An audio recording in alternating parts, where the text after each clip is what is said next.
Olá, alunos, aqui é a professora Vanessa. Essa aula de hoje é referente ao nono ano do ensino fundamental. Como eu já tinha adiantado para vocês, eu vou dar, essa aula é sobre o capítulo 5, sobre Ásia, que é com o capítulo 5 do livro didático. E os dois assuntos do Atlas, como eu já disse a vocês, vai ser o assunto referente à avaliação, tá? Então, só mostrando novamente, capítulo 5, Ásia, do livro didático. Tá? Vamos começar, vocês podem pegar o livro pra gente ir acompanhando pelo livro, tá bom? Então, vamos aqui para a página 166, onde tem Ásia, gigantismo e diversidade ambiental. A Ásia é o maior continente do mundo, tá? Em extensão territorial e também é o continente mais populoso do mundo, o mais habitado, tá? Ele possui mais de 44,9 milhões de quilômetros quadrados, tá? Constituído por 45 países. É o maior continente, como eu já falei, do mundo, e nele, por ser tão grande, ele vai ter uma grande diversidade de fauna e de flora, porque ele vai desde um clima muito frio, muito polar, até um clima quente, tá? Por conta do seu tamanho. Na página 167, a gente tem justamente esse mapa mundi, é delimitado apenas pelo continente asiático, tá? Onde a gente vê todos esses países e a sua localização no globo terrestre, tá? Então, agora vamos para a página 168, onde tem aspectos físicos da Ásia. A gente vai ver clima, vai ver vegetação, hidrografia, tá? Agora do continente asiático. Então, primeiro aí, ambiente climático botânico do continente asiático. Então, a Ásia, em virtude da sua distribuição latitudinal, ou seja, o seu sentido muito alongado, do leste a oeste, desde as baixas latitudes equatoriais até as altas latitudes polares, tá? É muito grande, muito extenso. Por isso, ele vai ter essa grande diversidade climática e vegetativa, tá? Então, se a gente analisar aqui o mapa da página 168, a gente tem os tipos de vegetações asiáticas, tá? Que tem, vou ler só algumas, tá? Para não prolongar, vocês, quando estudarem, leiam todas direitinho. Então, tem tundra, floresta de coníferas, florestas temperadas, vegetação mediterrânea, pradarias, estepes, deserto. Ó, então, vai desde vegetações típicas de lugares muito frios, tipo tundra, que é de vegetações de clima polar, até deserto, ou seja, pelo tamanho, pela extensão territorial que é o continente asiático, tá? Já na página 169, nós temos climas da Ásia. Aí temos, ó, polar, temos continental, temperado, desértico. Então, como eu já expliquei, já tinha explicado isso para vocês, que a vegetação de um determinado lugar é diretamente ligada ao seu tipo climático. Se o lugar é de clima frio, a vegetação é típica de clima frio. Se o lugar é quente, a vegetação é típica de clima quente. Então, a vegetação é diretamente ligada ao tipo de clima do ambiente, do lugar, certo? Aí a gente vai ter vários tipos climáticos, porque a Ásia é muito grande, então a gente vai ter vários tipos vegetativos também, ok? Olha lá, que é justamente o que está falando aqui na página 170, 171, aí a gente já chega na 172, tá? Onde tem relevo e civilizações. Então, a Ásia, por sua formação geológica bem antiga, então nós vamos ter diversos tipos de relevo. Relevos mais antigos e relevos mais recentes. O continente asiático, além de ser composto por várias ilhas, um conjunto de penínsulas, ele também é uma área em que a crosta terrestre, em sua maioria, em sua região, é muito composta de vários fragmentos de placas tectônicas. Ou seja, tem muita divisão de placas tectônicas. Então, a gente já viu sobre isso, que o lugar em que eu tenho uma grande divisão de placas tectônicas vai ser um lugar em que eu vou ter vários abalos sísmicos, né? Justamente por isso, porque na divisão dessas placas, quando há esse movimento, a Terra está em constante movimento, então quando há esse movimento da Terra, essas placas se movem, né? E causam esses abalos sísmicos, tá? E onde essas placas se movem, eu tenho elevações da crosta terrestre. Então, eu vou ter lugares com grandes elevações, lugares em que eu tenho vários fragmentos de placas tectônicas, certo?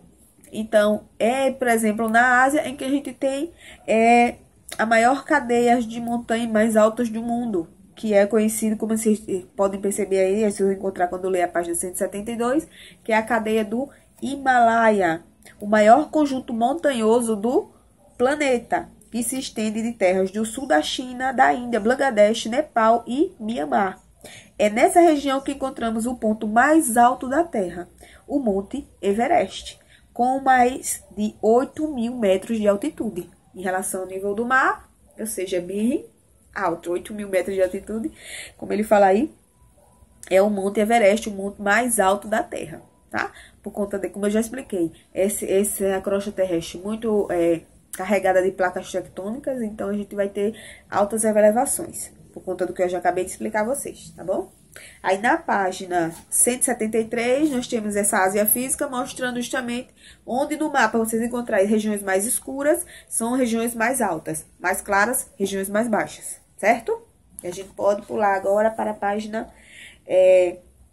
174, onde vem falando aqui planaltos extensos, mais extensos, interligados nessas cadeias de montanhas, que eu vou só relembrar aqui alguns nomes, que é o Planalto do Ipamí e o Planalto do Tibete, tá? Mais embaixo tem falando assim, dentre as planícies do continente asiático, podemos destacar os rios que se destacam no continente asiático, tá? Rio Amarelo, Yangtze, Azul, Yangtze, na China, onde se encontra um dos solos mais férteis do mundo. O loess, intensamente usado no plantio de arroz. E, voltando aqui, e na porção noroeste da China está a planície de Manchúria, onde se observa um intenso processo de urbanização ao lado de tradicionais regiões de cultivo de arroz, leguminosas, frutas, além de grandes jazidas carboníferas de ferro, tá? Isso aí a gente encerra esse relevo asiático, tá? Já na página 175, vemos a hidrografia, fonte de vida. A água é fonte de vida. Hidroágua, né? Grafia, estudo das águas, tá?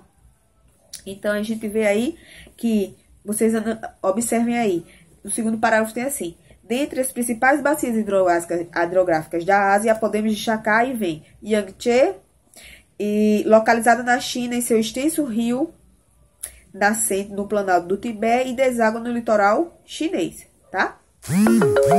Vem falando também de outras bacias hidrográficas, aí vem falando quais são elas. As margens do rio são a Mekong, Huanghe, Ganges, Indo, Tigre e Eufrates, que a gente estuda muito em história, esses são bem conhecidos, tá bom? Pulamos agora para a página 176. Onde tem diversidade de penínsulas e ilhas.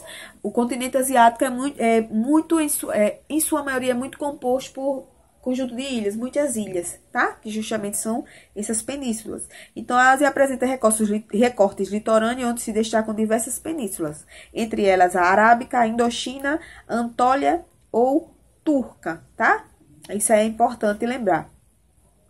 Na Indonésia, tem mais de 13.700 ilhas. A Filipina possui 7.000 ilhas. O arquipélago japonês, mais de 3.000 ilhas. Então, o continente asiático é muito composto por essa grande quantidade de ilhas, essas penínsulas, certo? Aí, já na página 177, 178, é a atividade que vocês podem responder aí, tá? Como exercício. Aí, pulamos para a página 179, onde tem população e diversidade étnica.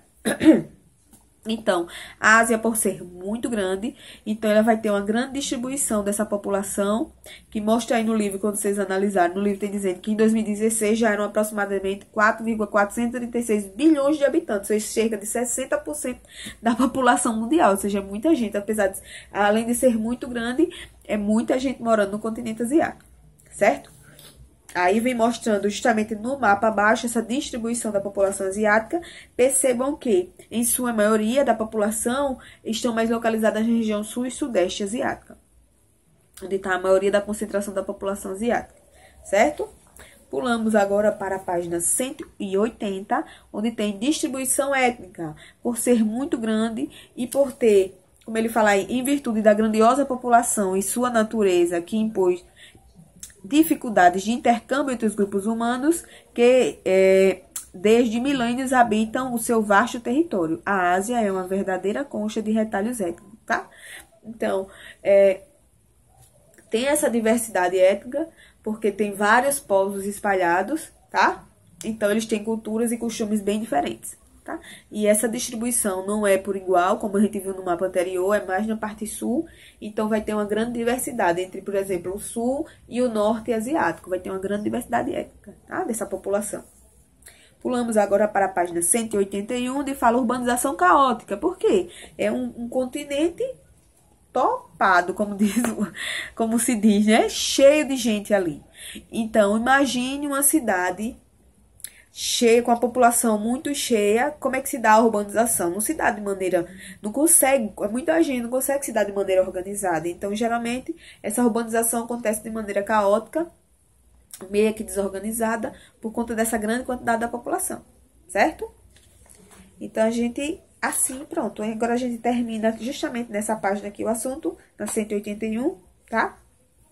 Espero que vocês tenham entendido direitinho. Lembra de estudar esse capítulo e estudar os assuntos do Atlas também, tá?